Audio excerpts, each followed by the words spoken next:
नमस्कार, astro insights with Richa में आप सभी का स्वागत है। मैं हूं डॉक्टर ऋचा शुक्ला। पितृपक्ष 2022 10 सितंबर से शुरू हो रहे हैं और 15 दिन आगे यानी कि 25 तारीख तक पितृपक्ष चलेंगे। पितृपक्ष का एक सिंपल सा मतलब है कि ये जो 15 दिन हैं ये हमारे शास्त्रों ने हमारे फोर फादर्स को समर्पित किए हैं, यानी हमारे वो व्यक्ति, हमारे वो प्रियजन जो हमको छोड़कर चले गए, उनको याद करने के लिए ये 15 दिन हमको दिए गए हैं। ये भी शास्त्रोक्त मान्यता है कि इस दिन जो भी हमारे पितर हैं या फोर फादर्स हैं, वो जो हैं वो सूक्ष्म रूप में पृथ्वी का भ्रमण करने आते हैं और कहीं ना कहीं अपने प्रियजनों से मिलने आते हैं। तो इसलिए ये 15 दिन उनकी आवभगत, उनको अपनी श्रद्धा समर्पित करने के लिए बनाए गए हैं। इसीलिए इनको श्राद्ध पक्ष भी कहा जाता है। इसी वजह से इन 15 दिनों में एक तर्पण और श्राद्ध का विशेष महत्व माना गया है। तर्पण का मतलब होता है कि जब हम अपने फोर फादर्स को जल दान करते हैं, जल देते हैं। इसका मतलब ये नहीं है कि आपके जो फोर फादर्स हैं वो प्यासे हैं, उनको पानी नहीं मिला है, इस तरह की कोई बात नहीं है। सिर्फ इतना है कि आप उनका स्मरण करते हैं। आप अपनी श्रद्धा के रूप में, देखिए हम शिव जी को भी जल समर्पित करते हैं ना, सूर्य को भी जल देते हैं, इसी तुलसी को जल देते हैं। जल देना एक परंपरा है, उसको अपनी ग्रेटिट्यूड देना, उसको एक सम्मान देना। तो इसी तरह पितृपक्ष में पितरों को, फोर फादर्स को तर्पण किया जाता है। अगर हम इसको ये माने कि इस दौरान हमारे जो पूर्वज हैं, जो हमारे माता पिता हो सकते हैं, हमारे सास ससुर हो सकते हैं, हमारे कोई भी पूर्वज हो सकते हैं, हमसे बिछड़े हुए प्रियजन, अगर धरती पर, अगर मैं मान लूं कि आते हैं सूक्ष्म रूप में, तो ये बहुत ज़रूरी है कि उनको कम से कम ये दिखाई पड़ना चाहिए कि उनको हम आज भी याद करते, हमने उनको भुलाया नहीं है, हमने उनको विस्मृत नहीं किया है। क्योंकि अगर मैं सूक्ष्म रूप में अपने घर में आऊं और ये देखूं कि मेरी प्रेजेंस वहाँ पर कोई नोट ही नहीं कर रहा है, तो शायद कष्ट होगा।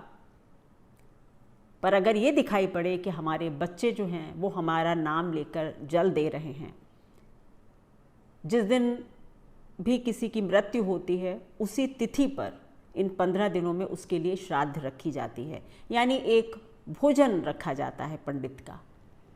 ये भी एक, जिसको आप कहते हैं प्रतीक रूप में हम ये करते हैं और आवाहन करते हैं अपने पितरों का कि आइए और भोजन ग्रहण कीजिए। बस बताना इतना है कि हम आपको भूले नहीं हैं, हम आज भी आपको याद करते हैं। आप आएं, इस परिवार पर अपनी कृपा, अपना प्रेम, अपना आशीर्वाद बनाए रखिए। बस इतना सा मतलब है श्राद्ध पक्ष या पितृपक्ष का। इसको आप जितना चाहें, कहते हैं ना कि अंधविश्वासों से जोड़ दीजिए, जो कि मैं बहुत ज़्यादा नहीं मानती हूँ।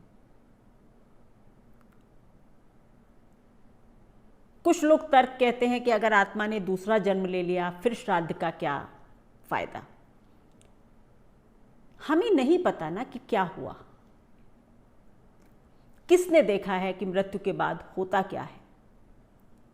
तो बस एक रेस्पेक्ट, एक रिगार्ड, एक टोकन ऑफ लव अपने पूर्वजों के लिए, इतना तो हम कर ही सकते हैं और सबको करना चाहिए।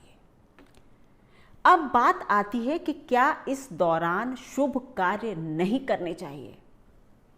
देखिए, जब हम अपने किसी बिछड़े व्यक्ति का स्मरण कर रहे हैं और एक आशा है कि अगर वो आते हैं तो इस दौरान हम कोई शादी ब्याह तो नहीं ही करेंगे,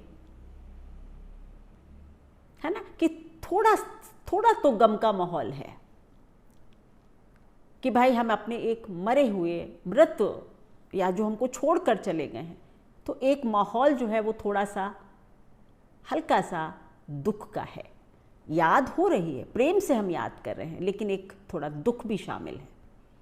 तो इस दौरान कोई शादी विवाह मौज मस्ती तो हम नहीं करेंगे, बनता भी नहीं है। लेकिन अगर आपको कोई नई चीज़ खरीदनी है, अगर आपको कपड़े खरीदने हैं या आपको कुछ भी करना है, आप कर सकते हैं, क्योंकि ये एक पर्व है।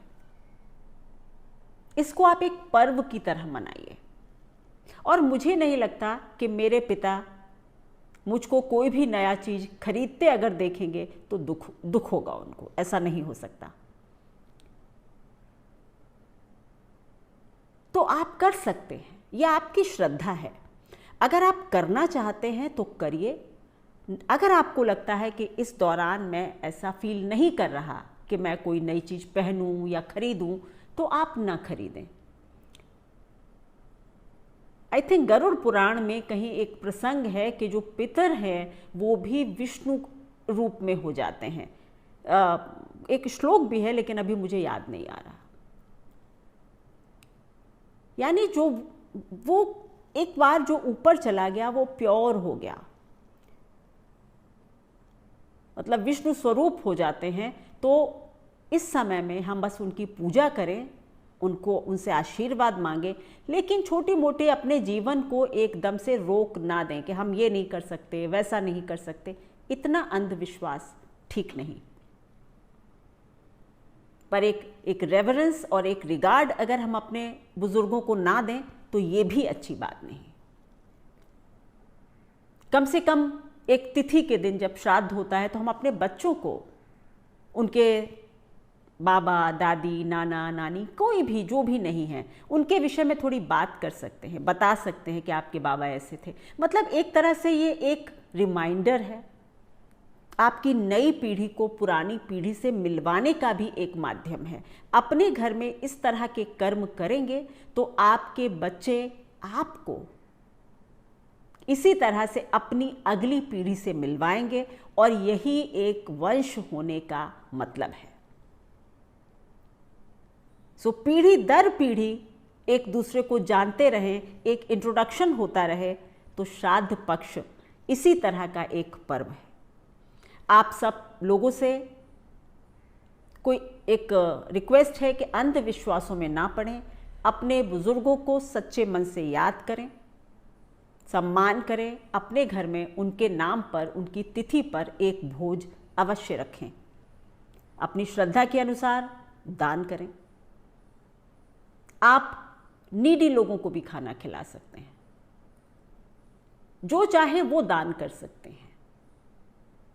बस इतना करने से आपको अपने फोर फादर्स का आशीर्वाद मिलने लगेगा। श्राद्ध पक्ष मनाएं, श्रद्धा से मनाएं, समर्पण से मनाएं।